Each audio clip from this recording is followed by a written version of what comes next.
Hello, this is a video meant to get our class up to speed about using soft proofing and converting then from RGB color to CMYK color. Now to get started, I always like to flatten my image first. Flattening gets away anything that might go problems with your layers or anything like that with color. So first, go ahead and take a minute to flatten your file. So now we're going to start by going to View, and we're going to go to Proof Setup and to Custom. Now this brings up a kind of an interesting looking box, and it did something strange to my image that I wasn't expecting. Now to understand this a little bit, the device to simulate is you telling Photoshop what profile you want to look at, what profile you are thinking of converting to. And in this case, I have US web coded SWOP v2. Now, there are tons of these, but I know everybody who has Photoshop has web coded SWOP. It's also a preset in the color management settings of Photoshop and the Adobe Suite. The nice thing about it is that it's stable. It doesn't change too much when you convert to blurb, color settings, or anything else, from what I can understand. So I think US web coded is the best way to go. Now taking another look further down the line, we have rendering intent. Where rendering intent is, it's how you're telling Photoshop to fit colors into different color spaces. RGB color is projected, and it's huge compared to print or CMYK color. So in order to get our colors correct, we need to tell Photoshop how we want those colors to come together into that smaller space. Perceptual goes ahead and takes that space and fits it all together nice and neat. But in order to do that, it moves colors around to make everything fit. So what it's doing is it's actually moving stuff around to keep your color harmonies and color perception or perceptual together. So that's one way to look at it. But we can also look at relative color metric.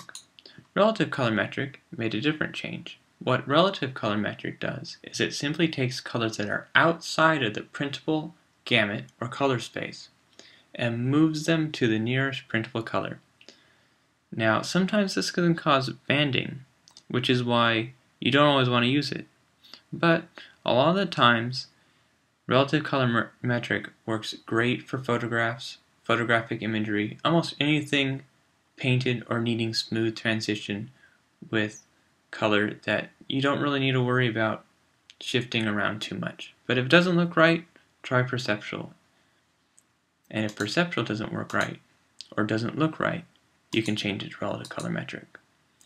Now say you like one rendering intent and you want to just tweak it a little bit, make it a little different, but you still want to be able to look at the changes you're making. Well, in that case, we're going to click OK. And before I leave this box, we always want to make sure we have checked black point compensation. If not, then your colors can become funky, and sometimes your prints will come out too light. So we're going to click OK, and here we are. US web coded SWOP v2. That's our proof setup. But if you can look all the way over here, we're still actually an RGB image. We're only looking at it through goggles that show us US web coded. So it's like a way of looking through some glasses that's narrowing some stuff down for us. Now say we want to brighten some stuff up. Maybe this got a little too dark for what we wanted. So we simply come over, and you can make this adjustment however you want. I just like curves. And we can just bump it up a little bit.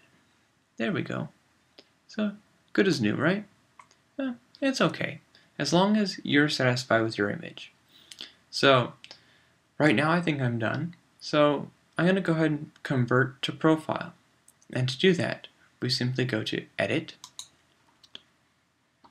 Convert to Profile. Now, looking at this brings up a new box, but the cool thing is it left that profile you were looking at in this box in the destination space. Source space is the space you are already in You don't really have to worry about this one because it's simply the RGB or any sort of color profile you're already working in on your image. And we're just going to convert it finally to destination. So using this one, of course, is going to give us everyone's images are going to look the same when they get put into InDesign. So now we're going to, these things at the bottom, Adobe Engine and Relative Colorimetric, of course, leave Adobe as is, but you can still change your rendering intent if you wish to perceptual or relative. A lot of the times, saturation or absolute are really not what you want. If you have questions more about them, feel free to message me or talk to me in class, and I can explain a little bit more about what these color intents are. Now we want to leave checked black point compensation, and we want to flatten to preserve appearance because we don't want anything going strange during the conversion. So we're just going to go OK. And then we're already done. So now we just need to save as because we want to save over our original. So we're going to save as, and I'm going to save it to my desktop.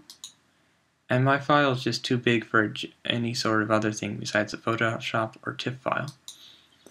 But an important thing to look at here is you want to always embed the color profile. If you don't, you can get some things when other people open up your image in Photoshop, Illustrator, or InDesign. Sometimes things can go funky and your colors won't look right and your images will look horrible. It's not to say that you didn't make a good image, it's just the color profile didn't match and it will look pretty bad. So by embedding color profile, you make sure that everyone else is able to open up your file and look at it exactly the way you look at it. So then we'll go and click save, but I'll let you guys click save just because it's going to take a little while to write mine. So that's about it for Photoshop. Illustrator is a little more in depth, but go and click the link just after this one to see how to convert and embed profiles in Illustrator.